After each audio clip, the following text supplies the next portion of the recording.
Alors, je suis Nolwenn Codan, je suis costumière, couturière et créatrice. Je travaille à la fois dans le luxe, le théâtre, le cinéma et la haute couture, les particuliers, tout ça.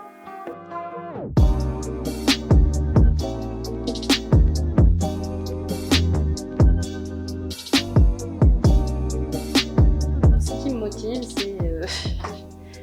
c'est devenu une forme d'addiction, en fait. Je pense à la fois artistique et humaine, parce que c'est un métier où on rencontre beaucoup d'humains passionnants, tous différents, vraiment tous fous et dans leur milieu et géniaux. Et je suis une vraie passionnée de l'artisanat, donc je progresse tous les jours et j'ai envie de continuer de progresser là-dedans. Quand on me demande si j'ai ma patte, je sais pas trop quoi répondre parce que moi je m'en rends pas compte, c'est plutôt quelque chose d'inconscient. Cependant, il paraît que j'ai un truc, mais je sais pas ce que c'est. Voilà, je saurais pas le décrire. Si je devais parler d'une réalisation que je trouve la plus belle, c'est plutôt celle dont je suis le plus fière. Et dernièrement, c'est un démon des enfers, je pense.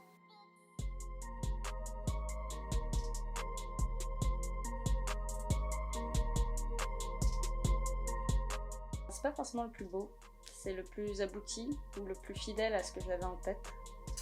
Alors j'ai travaillé avec des réalisateurs comme mon frère beaucoup, donc Louis Codan, Quarks aussi, qui est un réalisateur de films d'horreur, Clémentine Audion, Alice Delamer, qui pour moi sont des étoiles montantes qui vont arriver plus vite qu'on ne le croit. Et cette année, j'ai à peu près 3 projets en même temps constamment, donc c'est un peu sportif, mais je finis par me dire que j'ai besoin de ça pour travailler correctement.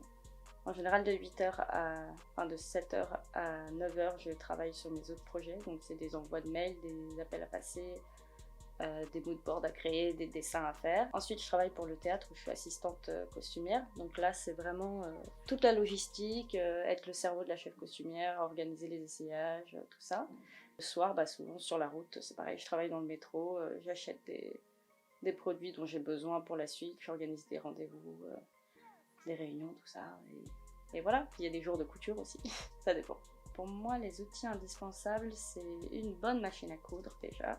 Et la mienne, je l'ai depuis 8 ou 9 ans, je l'avais achetée sur le Bon Coin. Et c'est une mémère qui a bientôt 100 ans. Pour moi, c'est juste ça, il faut acheter ce qui existait avant, parce qu'avant, on savait faire de la qualité.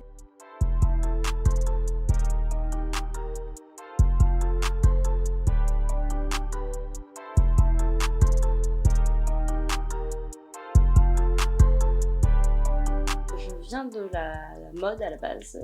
Je travaillais en atelier de couture pendant 2 ans et mon frère il m'a appelé pour son premier tournage pour faire les costumes. Donc je suis venue et j'ai adoré. Donc j'ai décidé de continuer là-dedans. Le projet qui, à mon avis, a fait un peu basculer la balance, c'est Beethoven l'Éternel. C'est un 52 minutes qui est sorti sur YouTube que j'avais fait pour Avenir. Du coup, je me suis occupée de faire tous les costumes d'époque du 19e siècle. Et on a fait ça en petite équipe, c'était incroyable. Pendant 2 semaines, c'était fou et j'ai fait plein de rencontres et ces personnes-là m'ont rappelé par la suite. Il faut réussir à s'adapter et à être réactif avant tout. Pour moi, c'est vraiment la priorité. S'adapter dans le sens où en haute couture je peux passer 150 heures sur une même robe, alors que dans le cinéma je peux faire 6 manteaux en une journée parce que les délais le demandent, parce que la qualité le demande et des choses comme ça. Et réactivité parce que ça se passe jamais comme prévu de toute façon, donc il faut pouvoir trouver des solutions le plus rapidement possible. Je sais pas si j'étais destinée à faire ce métier, mais disons que c'est une suite logique de toutes les idées que j'ai depuis que je suis petite.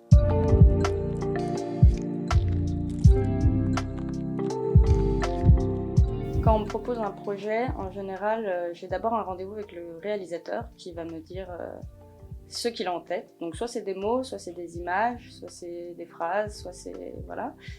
Souvent il a un dossier, s'il n'en a pas, on se fait une réunion et je prends des notes à ce moment-là et moi de mon côté je vais faire des recherches comme je vois la chose.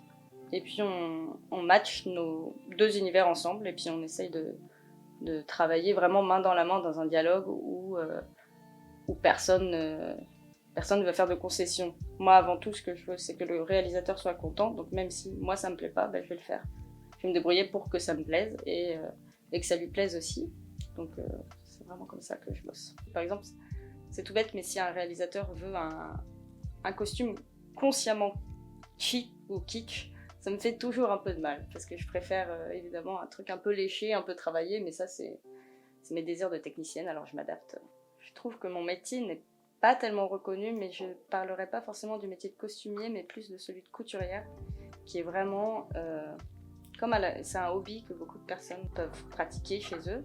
Il y a un côté, tout le monde peut le faire, alors que la couture, c'est vraiment un savoir-faire ancestral, j'ai envie de dire, qui demande des années de travail. Moi, j'évolue constamment. Je trouve qu'il peut y avoir un snobisme lié à ça.